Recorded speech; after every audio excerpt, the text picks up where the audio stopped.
नमस्कार साथियों, 10वीं कक्षा हिंदी विषय के अंतर्गत काव्य खंड का तीसरा पाठ दोहे। इसके कवि हैं बिहारी। ये पाठ वास्तव में इस साल के पाठ्यक्रम से निकाल दिया गया है, लेकिन कोई ज़रूरी नहीं कि यह दूसरे साल भी इसको निकाल दिया जाए, इसलिए मैंने इसका वीडियो बनाया है। बिहारी रीतिकाल के प्रसिद्ध कवि माने जाते हैं, रीति सिद्ध कवि माने जाते हैं, श्रृंगारी कवि माने जाते हैं। श्रृंगारी दोहा लिखने में इनके बराबर कोई दूसरा कवि नहीं है। और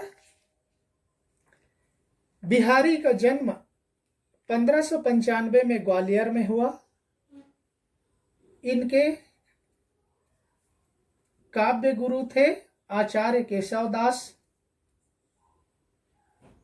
इनकी एकमात्र उपलब्ध काव्य संग्रह बिहारी सतसई, जिसमें लगभग 700 दोहे हैं, ऐसा कहा जाता है।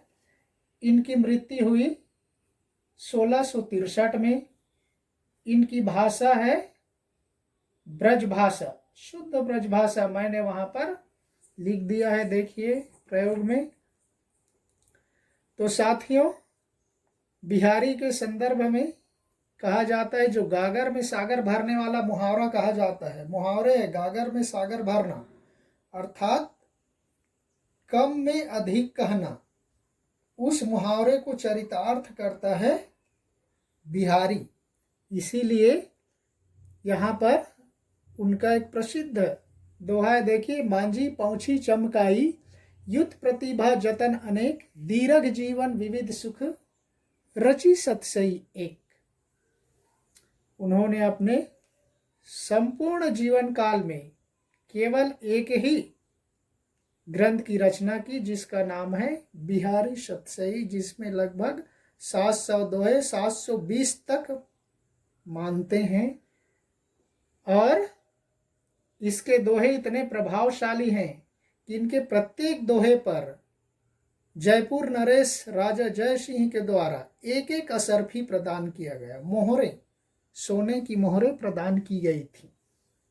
इसीलिए कहा जाता है, सतसैया के दोहरे ज्यो नावक के तीर, देखन में छोटे लगे घाव करे गंभीर। दोहे देखने में छोटे होते हैं, लेकिन वो नावक के तीर के जैसा, यानी मधुमक्खी हनी बी का कांटा कितना छोटा होता है, लेकिन एक बार डंक मारता है तो व्यक्ति को बहुत दर्द देता है। वैसे ही बिहारी के दोहे देखने में छोटे लगते, लेकिन व्यक्ति के हृदय को वार करता है, व्यक्ति के हृदय को कष्ट पहुंचाता है, व्यक्ति के हृदय को प्रभावित करने वाले दोहे हैं।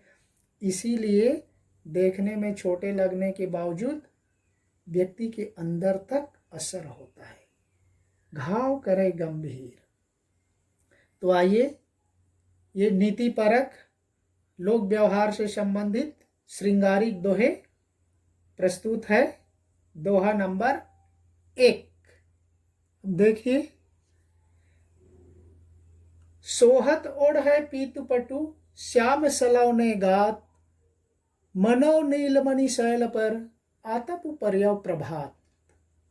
साथियों, इस दोहे में बिहारी ने श्री कृष्ण के रूप सौंदर्य का वर्णन किया है। हमने पिछले में देखा मीराबाई ने भी श्री कृष्ण के रूप सौंदर्य का वर्णन किया है, लेकिन यहाँ पर बिहारी ने भी कैसे तुलना किया है, उत्प्रेक्षा अलंकार के माध्यम से। देखिए, सोहत ओढ़ है पीतु पटु, श्याम सलवने गात। पीतु पीला, पटु यानी वस्त्र, श्याम यानी सांवले, सांवले, गात यानी शरीर, तन। श्री कृष्ण सांवले शरीर पर पीला वस्त्र धारण किए हुए बहुत सुंदर दिखाई दे रहे हैं, बहुत अच्छा लग रहे हैं। उसी तरह से मनो नीलमणि शैल पर, आतप पर्यव प्रभात। उत्प्रेक्षा अलंकार आ गया। अलंकार का वीडियो मैंने शायद आप लोगों को नहीं डाला, डाल दूंगा। मनो नीलमणि शैल पर, आतप पर्यव प्रभात, मानो सूर्य के प्रातःकालीन पीली किरणें नीले रंग के पर्वत पर पड़ने से जैसे सुंदर दिखाई देता है, वैसे ही सुंदरता श्री कृष्ण के सांवले शरीर पर पीला वस्त्र सुंदर दिखाई देता है। यह सांवले शरीर पर पीला वस्त्र धारण किए हुए श्री कृष्ण बहुत सुंदर दिख रहे हैं, बहुत अच्छा लग रहे हैं। ये है साथी।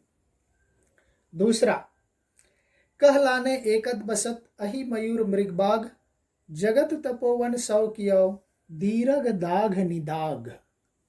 देखिए साथियों, यहाँ पर जेठ मास के गर्मी का वर्णन किया गया है। जेठ मास की गर्मी में, ग्रीष्म ऋतु की भयंकर गर्मी में किस तरह से जीव जंतु व्याकुल होकर, कहलाने व्याकुल होकर, उस गर्मी से परेशान होकर विपरीत स्वभाव रखने वाले जीव जंतु भी एक साथ रहने के लिए बाध्य हैं। जैसे एकत बसत, एक जगह रहने के लिए कौन? अहि सांप, मयूर, पीकॉक मोर, मृग यानी मृगा, हिरण, बाघ यानी बाघ शेर। ये मयूर और सांप एक जगह नहीं रह सकते, क्योंकि मयूर सांप को खा जाती है। बाघ और हिरण एक साथ नहीं रह सकते, क्योंकि बाघ या शेर का भोजन है हिरण। लेकिन यहाँ पर इतनी भयंकर गर्मी पड़ रही है, इतनी व्याकुल कर देने वाली गर्मी पड़ रही है कि उस गर्मी से व्याकुल होकर विपरीत स्वभाव रखने वाले जीव भी एक जगह रहने के लिए बाध्य हैं। तो इसलिए क्या है? जगत तपोवन सौ कियो दीरघ दाघ निदाग। उस ग्रीष्म ऋतु की भयंकर गर्मी ने मानो सारे संसार को एक तपोवन के जैसा बना दिया है। तपोवन उस वन को कहा गया है जहाँ ऋषि मुनि जाकर के तपस्या करते हैं, योग ध्यान करते हैं, और वहीं ही इस तरह की मित्रता देखने को मिलती है कि मृग और बाघ एक ही तालाब का पानी पीते हैं, अर्थात अपनी शत्रुता को भूल जाते हैं। इस तरह की मित्रता केवल तपोवन में ही संभव है, या कि ग्रीष्म ऋतु की इस भयंकर गर्मी में संभव है, ऐसा बिहारी बताते हैं। नेक्स्ट है साथियों,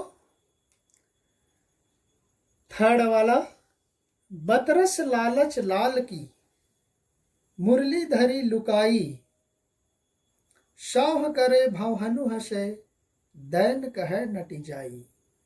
देखिए यहाँ पर श्री कृष्ण के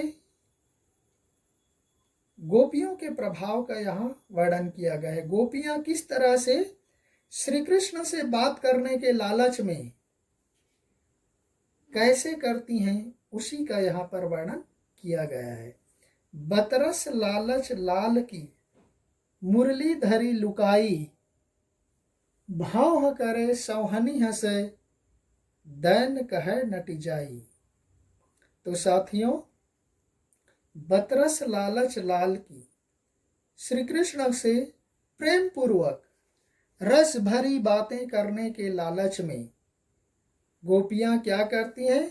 उस श्री कृष्ण की बांसुरी को छिपा देती हैं, उसकी बांसुरी को लुका देती हैं।